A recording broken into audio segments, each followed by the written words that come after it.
Welcome Nagendra. हाय. सगळ्यात आधी तुला कॉंग्रॅच्युलेशन्स. तू मिस्टर एशिया बॉडी बिल्डिंग कॉम्पिटिशनमध्ये गोल्ड मेडल जिंकलायस, ब्रॉन्झ आणि इतर कॉम्पिटिशन्समध्येही चांगलं हे केलंयस. मग हे जर्नी कशी काय तू बेळगावला रिप्रेझेंट करून हा जर्नी कशी काय तुझी एवढी सक्सेस होत आहे? ॲक्च्युली याला खूप मेहनत लागते आणि डेडिकेशन पण भरपूर आहे आणि फार दिवस घालावे लागतात. 1-2 वर्षामध्ये आशिया कॉम्पीट करणं, गोल्ड होणं 1-2 वर्षामध्ये होत नाही. होत आहे, पण तसं सगळं नशीब ॲट अ टाइम साथ द्यायला पाहिजे. ह्या आधी आम्ही बघितलो तू मिस्टर इंडिया ही रिप्रेझेंट केलायस. मिस्टर इंडिया 2 वेळा मिस्टर इंडिया जाऊन आलायस तू. मग त्याबद्दल तुझं काय म्हणणं आहे? मिस्टर इंडियाला ते एक्सपिरियन्स कसं होतं आणि हे मिस्टर एशियाचा एक्सपिरियन्स कसं होतं? दोन्ही पण बेस्ट होता. असं नाही की मिस्टर इंडिया आणि हे कमी जास्त, कारण मिस्टर इंडियापेक्षा हे आशिया थोडं टफच असतं कॉम्पिटिशन. कारण ऑल ओव्हर आशियाचे कॉम्पिटिटर्स येतात, ॲथलीट्स येतात. सो हे थोडं हार्ड असतं आणि ह्याच्यामध्ये मी गोल्ड मेडल घेतलंय. मग ती म्हणजे ऑल ओव्हर इंडियाचे सगळे बॉडी बिल्डर्स प्लस आशिया. अच्छा, एशिया, पूर्ण एशियात नाही. हो हो हो. मग याच्यात आता हे तर झालं, आता जिंकलायस, हे करून आलायस. ह्याची तयारी कधीपासून केला होतास? किती वर्ष झाले इथं तुला पोचायला? मी खरं सांगायचं म्हटलं तर तयारी काय, माझं आशिया खेळायचं प्लॅन पण नव्हतं. असं प्लॅनिंग ठरवून मी करत नाही. मी फक्त एक विचार करतो की आजचा दिवस आहे, आज हार्ड वर्क करायचं, एवढंच मला माहिती आहे. फ्युचरमध्ये काय होणार आहे काय नाही ते मी कधी विचार करत नाही. तर मी जे मी चाललोय त्या दिवशी मी हार्डवर्क करतो आणि फ्युचर आपल्या आपण घडत जात आहे. सो मी असं हे आता माझ्या बॉडी बिल्डिंग फील्डमध्ये म्हटलं तर नाही तरी पण 14 ते 15 वर्ष मी बॉडी बिल्डिंग. मी ते बघतोय का, म्हणजे मी तुला ओळखतोय ते मी लहानपणापासून ओळखतोय. तर आमच्या प्रेक्षकांसाठी ते एक सांगूया की नागेंद्र ह्याला आम्ही बालपणापासून एक दुसऱ्याला ओळखतो. कसं म्हणजे ज्या स्कूलमध्ये आम्ही होतो 1ली ते 7वी पर्यंत आम्ही एकत्र शाळा केलोय, एकत्र शिकलोय. तेव्हा असं बोलू शकता की स्टडीजमध्ये मी पण आणि हा पण काय तेवढे खूप माहीर असं नव्हतो. पण हळू जात जात जे आम्ही केलं की 7वी नंतर आम्ही त्याच्या मार्गाला ते स्कूल दुसरं झालं, माझं स्कूल वेगळं झालं. मग हे होत होतं, एवढं आम्ही बघितलंय. मी तेव्हापासून ह्याला ओळखतोय. हा ज्या पद्धतीनं मेहनत करतोय, ज्या पद्धतीनं हा सकाळी उठून हिंडलगावरनं मोर्या जिमला जायचा असतो. मोर्या जिमला दररोज सकाळी मी भेटायचो 5 वाजता सायकल घेऊन जात होतो. म्हणजे हे 15 वर्ष झालं. 15 वर्ष आधीपासून हे चालू आहे. मग हे तुला इन्स्पिरेशन कशी भेटली की तू बॉडी बिल्डिंग क्षेत्रात, आता कसं आहे डॉक्टर, इंजिनियर हे सगळे विचार करतात की आपण मोठे झाल्यानंतर कुठल्या तरी एक चांगल्या सेक्टरमध्ये जाऊया, किंवा म्हणजे असं जिथं इन्कम चांगला होईल असे MNCs आहेत, एज्युकेशन वेगवेगळे आहेत, MBA डिग्री आहेत, BBA. मग हे सगळं असून तुला हे करता करता मग तू बॉडी बिल्डिंगच्या ह्याच्यात कसं तू हे झालं? ऍक्च्युली मी एक म्हणजे थोडंफार स्टडीमध्ये थोडं वीक होतो. त्याच्यानंतर कॉलेज जॉईन केलो. स्टडीमध्ये इम्प्रूव्हमेंट मी स्वतः केला. त्याच्यानंतर मी तिकडेही फर्स्ट क्लासमध्ये पास झालो. त्याच्यानंतर मी वर्कआउट करायला सुरुवात करायची म्हणजे मी वर्कआउट करतच नव्हतो. माझं एज ॲक्च्युली भरपूर झालं होतं, जवळपास 19-20 एज होतं माझं. 20 क्रॉस झालेला तेव्हा जाऊन मी वर्कआउट स्टार्ट केलं. तर वर्कआउट स्टार्ट करायचं कारण म्हणजे माझा लहान भाऊ होता, तर त्याला कुस्ती खेळायचा तो. अच्छा. तो वर्कआउट करायचा. मग तो 8th पासून कुस्ती खेळायचा. मग तो इम्प्रूव्ह व्हायला लागला डे बाय डे. आणि तो माझा लहान भाऊ असून मी त्याचा मोठा भाऊ होतो. मग सगळ्यांच्या समोर थांबलो की सगळे समजणार की तो मोठा आहे, मी लहान आहे. मग त्याच्यानंतर मी विचार केला मी पण थोडं वर्कआउट केलेलं बरं. मी पण थोडं फील्ड मध्ये म्हणजे फक्त ते एक कंपॅरिझन, म्हणजे तो लहान असून माझ्यापेक्षा मोठा दिसतोय ह्या विचारानं तुला मी बॉडी वर्कआउट करायला स्टार्ट केल्यानंतर मग मी कुस्ती खेळायला लागलो. कॉलेजमधून PUC ला होतो तेव्हा मी कुस्ती खेळायला लागलो. तेव्हा पण युनिव्हर्सिटी ब्ल्यू झालो. त्याच्यानंतर मग 1-2 वर्ष मी कुस्ती खेळलो. मग 3rd इयरला मी बॉडी बिल्डिंग एक कॉम्पिटिशन बघायला गेलो. एक मित्रानं म्हटला की चल कॉम्पिटिशन बघूया. जेव्हा मी त्या दिवशी कॉम्पिटिशन बघायला गेलो तेव्हा ठरवलं की मी बॉडी बिल्डिंग करायला पाहिजे मला. मग मी हे विचार केला नव्हतो की बॉडी बिल्डिंगला मला माहिती नव्हतं की जास्त खर्च येतोय किंवा जास्त इन्कम होणार आहे काय, असं काय विचार नव्हता. विचारच नव्हता. तर मी पहिला बॉडी बिल्डिंग वर्कआउट स्टार्ट करून मग बॉडी बिल्डिंग कॉम्पिटिशन 1 वर्षानंतर खेळलो. म्हणजे लगभग 3 वर्ष माझं वर्कआउट झालं. 3 वर्षानंतर मी जेव्हा स्टेजवरती गेलो तर फर्स्ट टाइमला मी स्टेजवरती प्लेसिंग झालं नाही माझं. फर्स्ट ते एक्सपिरियन्स होता. मग नेक्स्ट टाइमला थर्ड बसला, मग सेकंड, फर्स्ट, मग टायटल, मग स्टेट गोल्ड, असं स्टेप बाय स्टेप. कॉलेजच्या टाइमला असताना कॉलेजला मग युनिव्हर्सिटी ब्ल्यू झालो मी. मग त्याच्यानंतर असं कंटिन्यू स्टेप बाय स्टेप वाढत गेले माझे. आणि मग मी फ्युचरचा कधी विचार केला नाही की मला आता इथं ह्या लेवलला जाणार आहे किंवा माझं ते त्यासाठी मी तयारी तरी करायची, मनात इच्छा राहणारच की कुठलंही लेवल करा.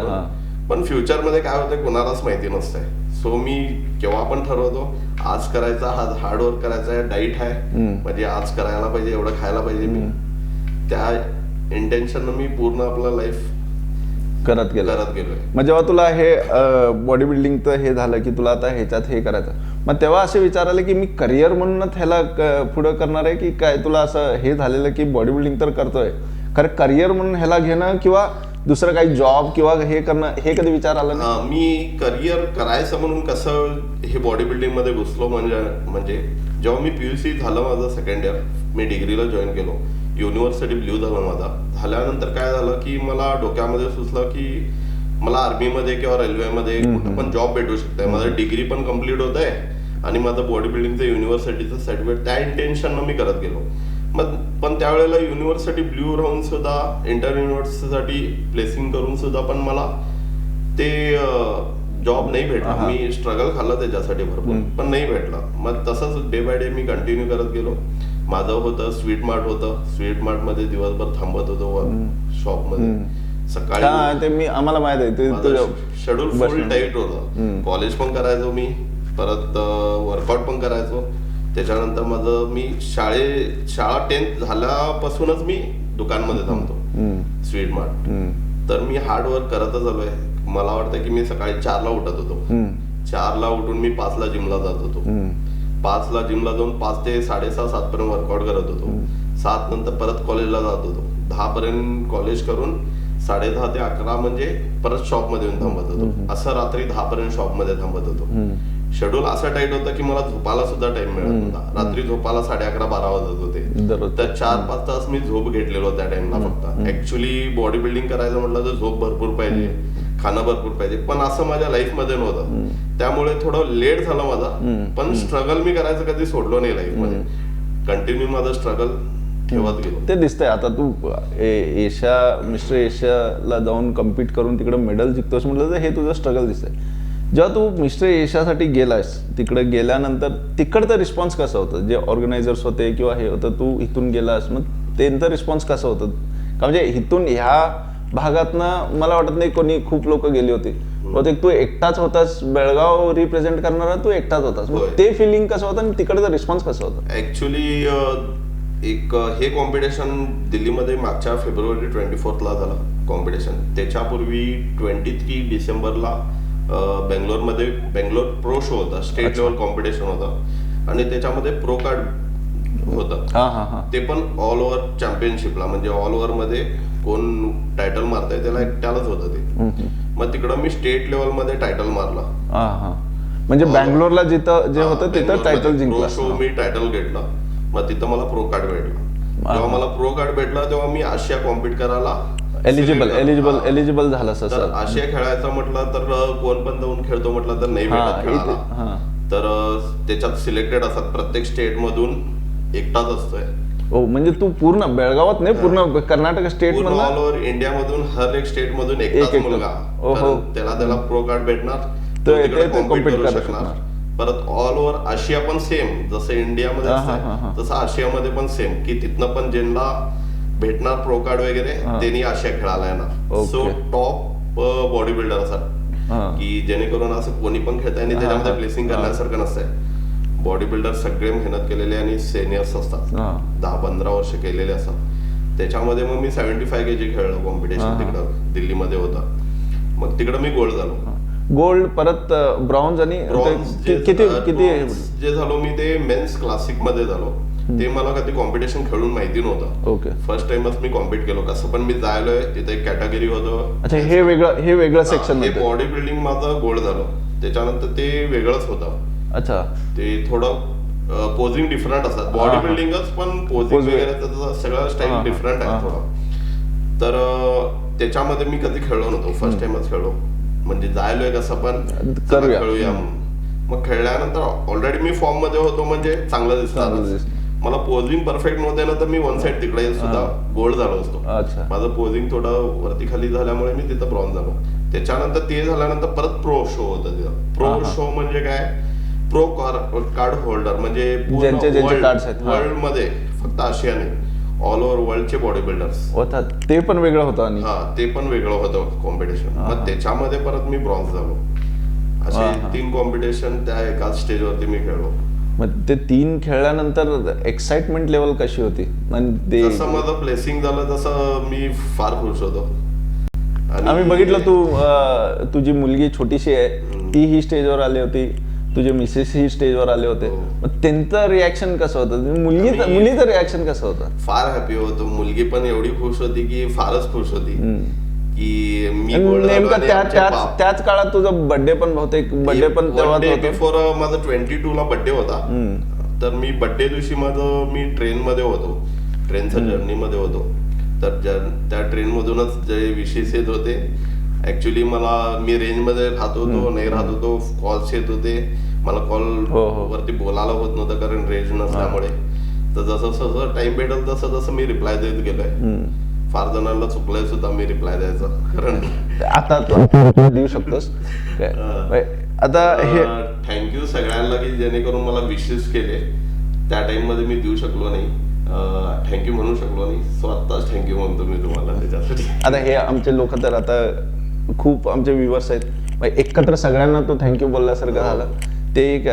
दुसरं म्हटलं तर जेव्हा तू बॉडी बिल्डिंग ह्या सेक्टरमध्ये आलास, मग तू डिसाईड केलंस की बॉडी बिल्डिंग करायचं आहे, मग घरातल्यांना त्यांचा रिस्पॉन्स का? म्हणजे सगळ्यांच्या घरातले ऑलरेडी कसं आहे, बॉडी बिल्डिंग म्हणजे कसं आहे की घरातल्या कुठल्याही घरामध्ये असतं ते बॉडी बिल्डिंग म्हणजे थोडं जिम म्हणजे पहिला विचार करतात की जिम मध्ये काहीतरी साईड इफेक्ट होणार, हे पहिला थिंकिंग असतंय सगळ्या पॅरेंट्सचं. तर कोण पण आपल्या मुलाला की कर म्हणत नाही सुरुवातला, पण मुलानं पण तो विश्वास द्यायला पाहिजे की आपल्या पॅरेंट्सला की काहीतरी करून दाखवायला पाहिजे. जेव्हा आपल्या पॅरेंट्सला मुलावरती विश्वास राहतोय तर तो मुलगा पुढे जाऊ शकतोय आणि तेच पॅरेंट्सला ट्रस्ट भेटतंय की ह्याला करायला जायचं. असंच माझ्या लाईफ मध्ये पण झालं. स्टार्टला जेव्हा मी वर्कआउट स्टार्ट केलं, कुस्ती करायचो, तेव्हा पॅरेंट्स जेव्हा प्लेसिंग मध्ये आलो मग सपोर्ट करत गेले. त्याच्यानंतर जेव्हा मग कॉलेजच्या टाइमला आलो, बॉडी बिल्डिंगचं मी सांगितलं घरी, तर खर्च थोडा भरपूर होता. त्याच्यामध्ये वरती खाली करत होते, पण जेव्हा मला जॉब करायचंच होतं की जॉब रेल्वेमध्ये किंवा आर्मीमध्ये, तर शेवटी थोडं काहीतरी पैसे घालायलाच पाहिजे आपल्याला. मग ठीक आहे, घरातले पण त्या गोष्टीसाठी पण त्यावेळेला सपोर्ट केले मला खूप. त्याच्यात मी मामांच्या घरी राहत होतो, मामा त्यांनी पण भरपूर सपोर्ट केले मला. मग असं होत होत होत स्टेप माझे वाढत गेले हळूहळू हळूहळू. मग ह्याच्यामध्येच माझं फ्युचर मी करून सोडलं. मग तू हे करता करता मग तू आधी जिम तुझं तू मोर्या जे होतं तिथं करायचास, मग नंतर जेव्हा स्वतःचं जिम चालू केलंस, मग स्वतःचं जिम घालणं हे एक स्टेप, खूप मोठं स्टेप होतं. कारण तू कॉम्पिटिशन खेळणं ते एक वेगळी गोष्ट झाली की तुझ्यावरचं खरं जिम घालणं एक साधी गोष्ट नाही. हे आम्ही पण बघितलं, कारण इक्विपमेंट्स आहेत, जागा तेवढी मोठी पाहिजे आणि सगळे इन्व्हेस्टमेंट होते. म्हणजे सगळे प्रत्येक इक्विपमेंट्स जे असतात ते सगळे कॉस्टली इक्विपमेंट्स असतात. काही एक खूपच कॉस्टली असतात, जसे कार्डिओचे मशीन्स असतात, तेही खूप इलेक्ट्रॉनिक असतात, तेही खूप जास्त प्राइसिंग असते.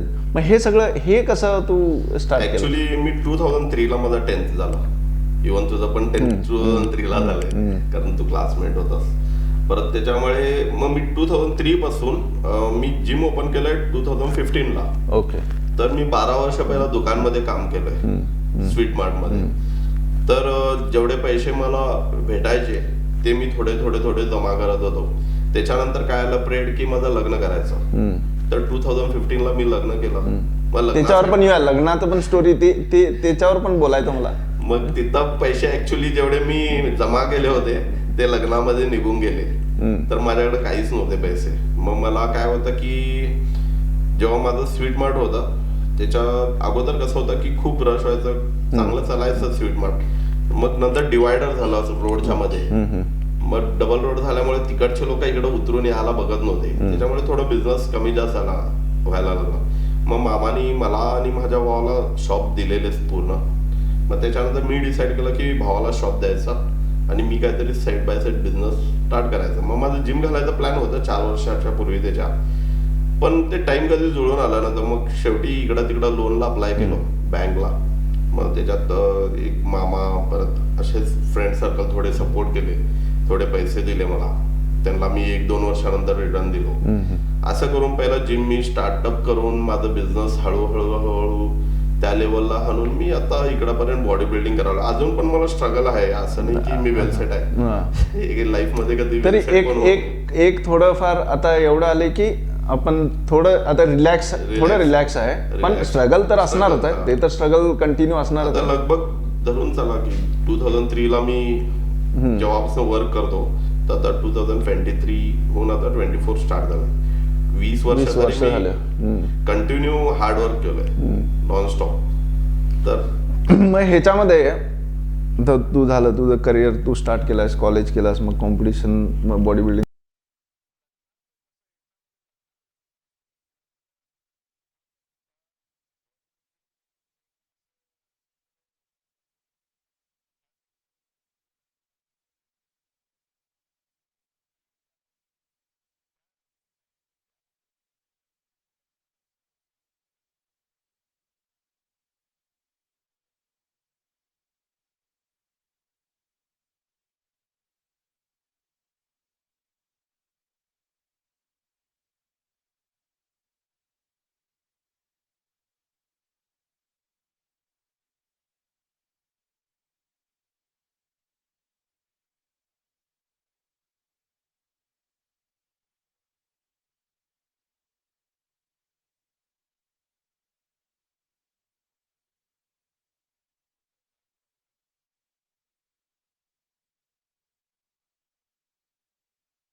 काय ठरतात.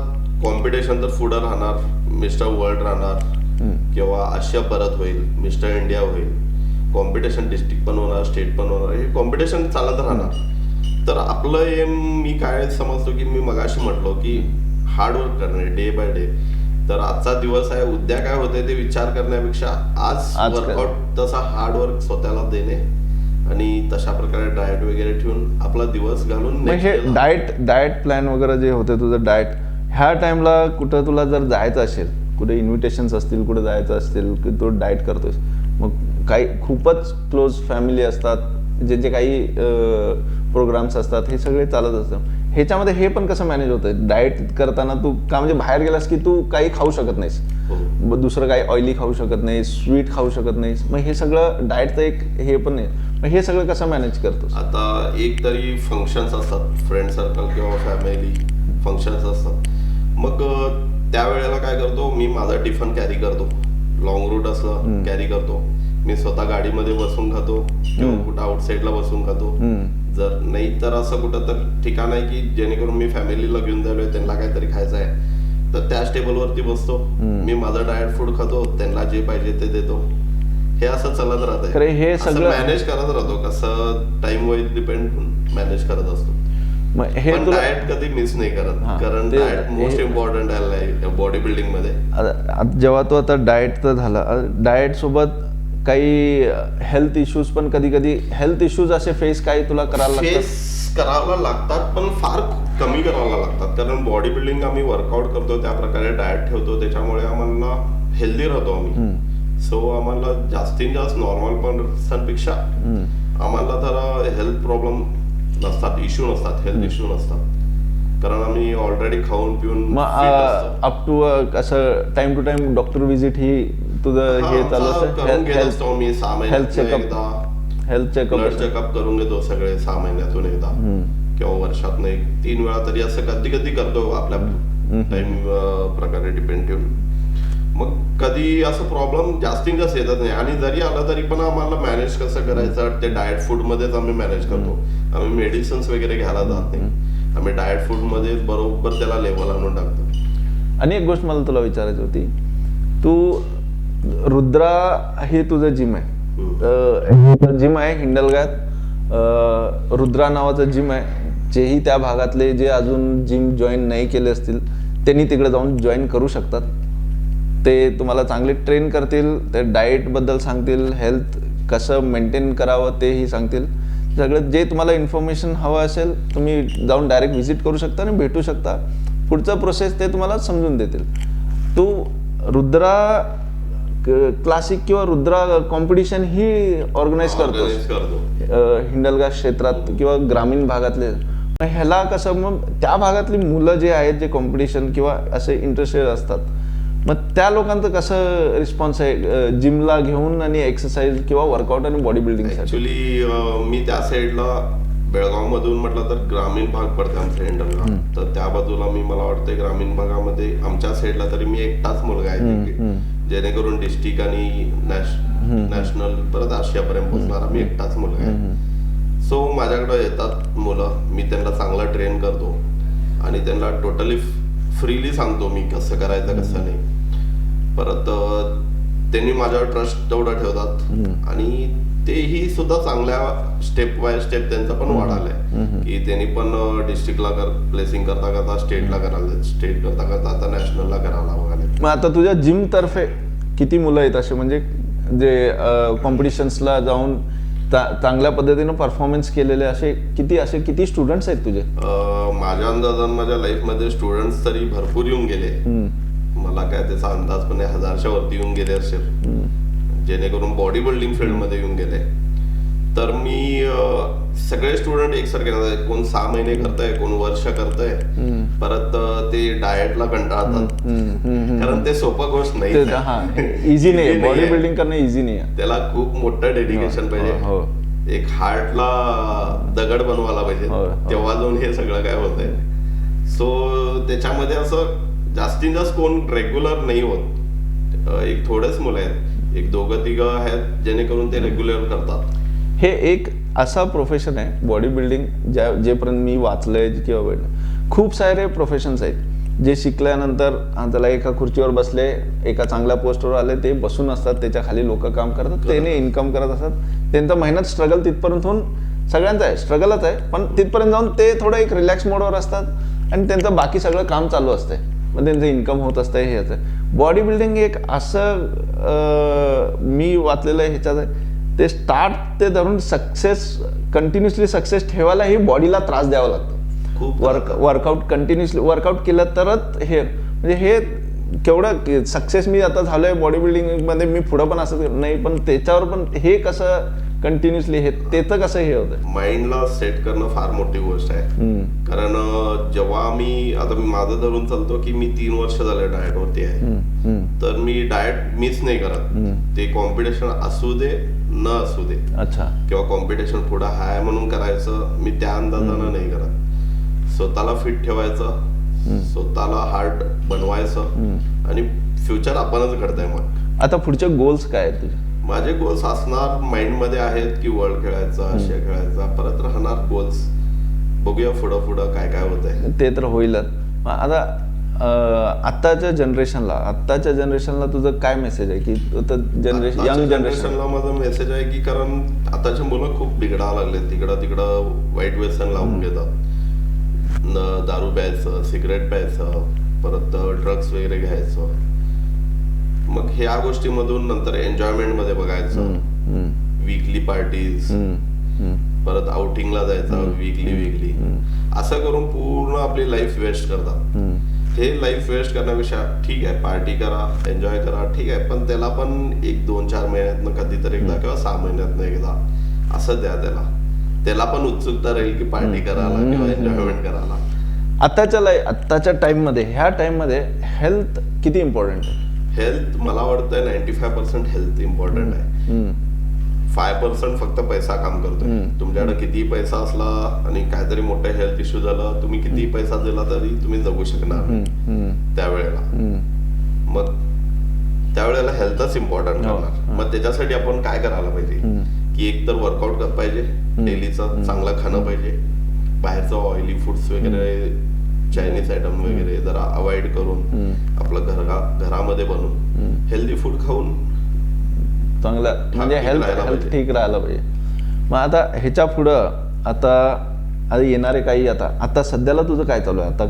आता ह्या प्रेझेंट सिच्युएशनला आता एशिया जाऊन आला, मग आता येणारा आता टाइम आहे, आता तू ब्रेक घेतोयस की काय आणि पुढची तयारी करतो? ऍक्च्युली आमचं थोडं खाण्यामध्ये थोडं डिफरन्स असतात. कॉम्पिटिशनला वेगळं खाणं असतंय, कॉम्पिटिशनच्या 2-4 महिने अगोदर वेगळं असतंय, कॉम्पिटिशन आलं तर डे बाय डे वेगळं असतंय. तर तेव्हा आपलं बॉडी बघून आम्ही ठरवतो की आज डाएट मला काय खायला पाहिजे काय नाही. उठल्यावर सकाळी फ्रेश होऊन पहिला मिरर मध्ये स्वतःला बघून घेतो. वर्कआउट किती तास वर्कआउट करतोस? मग सकाळी संध्याकाळी वर्कआउटचं टायमिंग काय आहे? माझं मॉर्निंग 2.5 hour होत आहे, 2.5 तास सकाळी होत आहे, संध्याकाळी 1-2 तास वर्कआउट होत आहे. असं तसं दिवसातनं 4.5 तास हमखास वर्कआउट होत आहे. कधी कधी जास्त होत आहे, खरं 4.5 तास पेक्षा कमी होत नाही. 5 तास होईल पण 4.5 तास तरी. मग गॅप वीक मध्ये एक गॅप किंवा असं रेस्ट गॅप असं कॉम्पिटिशन आलं की आम्ही गॅप ठेवतच नाही वर्कआउटला. इव्हन आम्ही संडे सुद्धा वर्कआउट करतो, हॉलिडे कुठला दिवस देत नाही. पण आता थोडं कॉम्पिटिशन थोडं दूर असले, 3-4 महिने पुढे असले की थोडं संडे रेस्ट घ्यायला बघतो. वर्कआउट रेस्ट होतंय, रेस्ट वर्कआउट साठी पण रेस्ट जेव्हा आम्ही घेतो तेव्हा मला झोप येते का? पण झोप येत नाही, माइंड डोकं पेन करतंय, डोकं दुखतंय, कारण वर्कआउट करून सवय आहे, दररोजची सवय आहे. सो एक दिवस रेस्ट घ्यायला गेलं तरी पण बॉडीत पेन असतात. मग त्यापेक्षा वर्कआउट केलेलं बरं. मग आता ह्याच्या पुढं आता जे होतील, आता कॉम्पिटिशन जे होतील, आता नॅशनल लेवल जे हे होतील, मग आता ह्या पुढं नॅशनल्सला पण तू कंटिन्युअसली ट्राय कर? आता ऑलरेडी तर मिस्टर इंडिया 2 वेळा प्लेसिंग केलंय. परत फ्युचर मध्ये अजून मला घडवायचं आहे, अजून प्लेसिंग घ्यायचे, नॅशनलला, आशियाला, वर्ल्डला प्लेसिंग करायची इच्छा राहणारच माझ्या मनामध्ये किती पण झालं तर. आता हे तुझ्याबद्दल होतं. एक शॉर्टमध्ये आम्हाला असं जास्त उशीर पण बोल, मी काय तुझ्यातलं जेवढं होतं तुला काय बोलायचं होतं हे तुला इथं येऊन कसं वाटलं? आज आम्ही मला फार बरं वाटलं, कारण जे करून तुमचा KNN न्यूज आहे, सो थँक्यू म्हणतो मी KNN न्यूजला. कारण तुमच्यासारखे जे लोक असतात ते जेणेकरून आम्ही बनवलेलं असतंय, पण ह्याला स्प्रेड लोकांमध्ये करणं हे तुमच्याकडूनच होत आहे. सो माझं जसं बॉडी बिल्डिंग फील्ड असं नाही आहे, कुठलंही राहू दे, जे पण बनतंय त्याला लोकांना दाखवणं पण फार इम्पॉर्टंट राहत आहे. जे काम ते तुम्हीच करू शकता. सो ह्याच्यासाठी सो मच थँक्यू की मला माझं तुम्ही परत लोकांना दाखवून द्याला की मी काय केलेलं आहे ते. नाही कारण आमची पण लोकांच्यापर्यंत ही न्यूज पोहोचत नाही अशी तशी. कसं आहे, आता तू बेळगावचा आहेस, तू लहानपणापासून तू इथंच जन्मलायस, इथंच मोठा झालायस, बेळगावचं नाव करतोयस. मग ह्यामध्ये आमचं थोडाफार आमचा हातभार लागलं की तुझं जे सक्सेस आहे आता एक थोड्या लोकांना माहिती आहे, पण आमच्यातर्फे आम्ही जर जास्त लोकांपर्यंत पोहोचवायला आमचं हे झालं तर आम्ही पण आम्हाला वाटतं तुझ्याही सक्सेसमध्ये आमचंही काहीतरी थोडाफार हात आहे की तुझ्या मागे आम्ही पण आहे, तुझ्यासोबत आम्ही आहे. थँक्यू नागेंद्र ऑफिसला व्हिजिट दिल्यामुळं. ह्या पुढं आणि आपण बघू आणि तुला बेस्ट ऑफ लक देऊ पुढच्या येणाऱ्या कॉम्पिटिशन्सला. असं तू सक्सेस होत राहा. कारण तुमच्या विशेसमुळेच मी पुढं माझा स्टेप वाढतोय आणि असंच विश करत राहा जेणेकरून मला सपोर्ट राहू दे तुमचा पूर्ण, तुमच्या टीमचा, परत लोकांचा, सगळ्यांचा सपोर्ट राहू दे. असंच माझ्यावरती प्रेम राहू दे जेणेकरून माझं स्टेप बाय स्टेप परत वाढत जाऊ दे. होईल. कॉंग्रॅच्युलेशन. थँक्यू.